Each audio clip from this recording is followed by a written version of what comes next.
Assalamualaikum warahmatullahi wabarakatuh.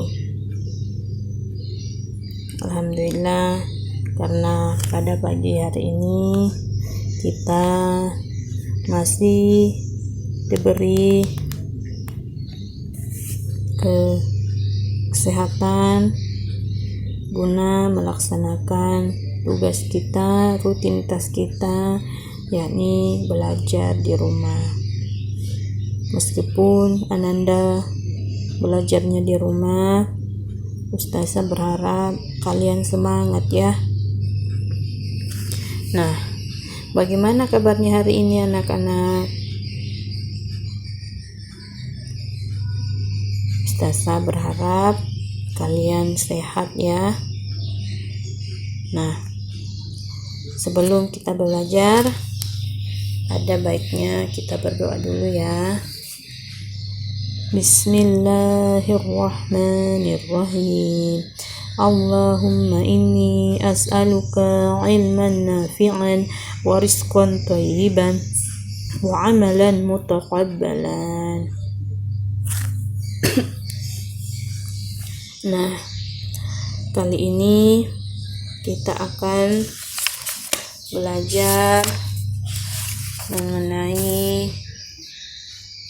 mengamati keberagaman kain tradisional, kemudian membaca teks, selanjutnya menulis informasi dari bacaan, kemudian mencari makna persatuan dan kesatuan. Nah, ini adalah salah satu contoh keragaman kain tradisional ya. Nah, di gambar ini ada beberapa corak dan warna dari kain tradisional. Nah, ini adalah salah satu kekayaan yang dimiliki oleh bangsa Indonesia, yang harusnya, yang patutnya kita jaga ya. Nah, ternyata kain tradisional ini memiliki khas masing-masing dan berasal dari daerah tertentu. Nah, misalnya di sini ya, ini adalah salah satu gambar kain tradisional yang berasal dari Nusa Tenggara. Nah, adapun nama kain ini adalah tenun ikat. Adapun khas dari kain ini kain ini dinamai tenun ikat karena sebelum ditenun benangnya diikat lalu diberi warna mengikuti pola yang sudah ditentukan. Nah, ini adalah memiliki pewarna yang alami. Nah, ini adalah salah satu kain tradisional yang berasal dari Nusa Tenggara Barat. Nah, ternyata selain kain, di Indonesia memiliki Museum Keragaman Tekstil Indonesia. Nah, Museum Tekstil merupakan sebuah cagar budaya yang secara khusus mengumpulkan, mengawetkan, serta memamerkan karya-karya seni yang berkaitan dengan pertekstilan Indonesia. Museum ini bertempat di Jalan Aibda KS Tubun nomor 4, Kecamatan Tanah Abang, Jakarta Pusat. Nah, ternyata di Indonesia banyak ya keragaman. Ada kain tradisional, ada Museum Keragaman Tekstil Indonesia ya. Nah, kali ini kita akan belajar mencari makna persatuan dan kesatuan. Nah, sekarang Ustazah mau tanya nih, siapa yang sering membantu ibunya di rumah menyapu? Nah, siapa yang sering membantu ibunya menyapu di pekarangan atau di taman? Nah, sebelum kita mencari makna dari persatuan dan kesatuan, kita harus mengetahui apa arti dari persatuan dan kesatuan tersebut. Nah, di sini Ustazah akan memaparkan atau menjelaskan apa sih persatuan itu. Nah, berdasarkan istilah, persatuan dan kesatuan itu berasal dari satu kata yang berarti utuh dan tidak terpecah belah.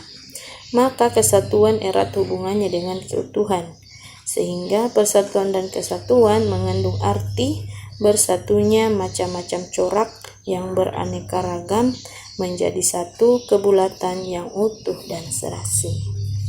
Nah, jadi ternyata persatuan itu berasal dari kata satu ya, artinya bersama, bersatu. Nah, setelah kalian pahami apa persatuan dan kesatuan itu, sekarang kita mencari makna persatuan dan kesatuan. Nah, di sini kita akan melihat kegiatan pertama yang dilakukan oleh si A ya. Nah, di kegiatan pertama, ambillah beberapa batang lidi, kemudian patahkan lidi satu demi satu. Nah, kemudian buatlah kesimpulan setelah melihat lidi dipatahkan satu demi satu. Nah, tentunya ketika lidi itu dipatahkan satu demi satu, ada yang panjang, ada yang pendek ya. Nah, kemudian di kegiatan kedua, si A ya, si B. Di kegiatan kedua, ambillah satu buah lidi. Satu buah ya, berarti banyak di dalam. Kemudian patahkan sapu lidi tersebut dengan sekuat-kuatnya. Nah, terus apa kesimpulannya? Nah, tentunya ketika satu buah sapu lidi yang berisikan banyak ya batang lidi, ketika dipatahkan tentunya itu akan sulit. Kenapa sulit untuk dipatahkan? Karena mereka banyak, karena memiliki banyak batang lidi. Nah, ini adalah salah satu kegiatan yang menandakan bahwa ketika kita bersatu, insya Allah itu tidak mudah dipatahkan ya. Nah, kemudian apabila dipisah, lidi itu mudah dipatahkan. Nah, sebaliknya, jika lidinya disatukan, tidak mudah dipatahkan. Hal ini menunjukkan arti sebuah persatuan. Meskipun berbeda ukuran, lidi yang disatukan tidak mudah dipatahkan. Hal itu membuktikan persatuan bukan berarti keseragaman. Indonesia terdiri atas keberagaman penduduknya, namun semuanya berupa satu kesatuan. Bersatu bukan berarti melebur perbedaan-perbedaan, namun perbedaan bisa dipersatukan dengan indah. Nah, contoh yang kecil juga, ketika kita mau menyapu dalam kelas, ketika hanya memakai sebatang lidi, tentunya akan mempersulit kita dalam membersihkan kelas. Namun ketika kita menyapu dan memakai sebuah sapu lidi, tentunya akan mempermudah kita dalam membersihkan atau menyapu dalam kelas. Nah, ini adalah salah satu contoh persatuan ya. Nah, misalnya di lingkungan keluarga. Nah, di lingkungan keluarga harusnya kita mematuhi aturan yang ada dalam keluarga. Misalnya tidurnya jam berapa, bangunnya jam berapa. Ini adalah salah satu aturan dalam keluarga. Kemudian di lingkungan sekolah, nah, kita harus mentaati tata tertib yang ada di sekolah. Nah, kalau di lingkungan masyarakat itu misalnya ikut kegiatan gotong royong, nah, kita bersama-sama membersihkan selokan. Nah, ya itu. Nah, jadi sudah pahamnya apa itu makna dari persatuan dan kesatuan. Nah, ternyata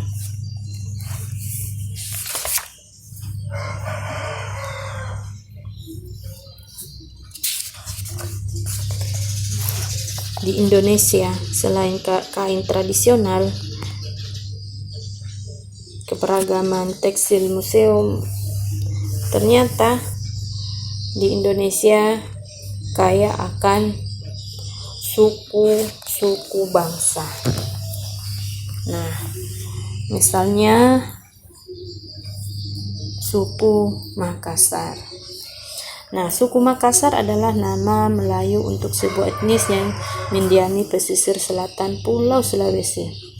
Orang-orang dari suku Makassar biasa dipanggil Daeng. Keberadaan orang Makassar dapat ditemukan di Kota Makassar, Kabupaten Goa, Takalar, Jeneponto, Bantaeng, Bulukumba, dan masih banyak lagi. Suku Makassar terkenal berani, ulet, berjiwa penakluk, namun demokratis dalam memerintah, gemar berperang, dan jaya di laut. Tidak mengherankan bila pada abad ke-11 sampai 17 dengan simbol kerajaan Goa, mereka berhasil membentuk satu wilayah kerajaan yang luas dengan kekuatan armada laut yang besar. Nah, bahasa Makassar sudah banyak berubah karena terpengaruh bahasa-bahasa lain seperti bahasa Bugis dan bahasa Melayu. Penutur bahasa Makassar yang asli dapat ditemukan di daerah Goa, bagian selatan, tepatnya di kaki gunung Lampu Batang. Di dasar Lampu Batang ini, keaslian bahasa Makassar masih terjamin karena belum terkontaminasi bahasa Makassar. Belum terkontaminasi perkembangan bahasa modern maupun bahasa-bahasa suku yang lain. Selain itu, penutur bahasa Makassar murni juga bisa ditemukan di daerah Goa, yaitu Sungguh Minasa. Nah, tadi kita sudah baca teks ya mengenal suku Makassar. Nah, selain suku Makassar, ternyata ada suku Alor. Nah, suku Alor itu berasal dari Nusa Tenggara Timur. Nah, suku Alor merupakan penduduk asli yang mendiami Pulau Alor. Salah satu tarian yang terkenal dari Alor adalah tarian Lego-Lego.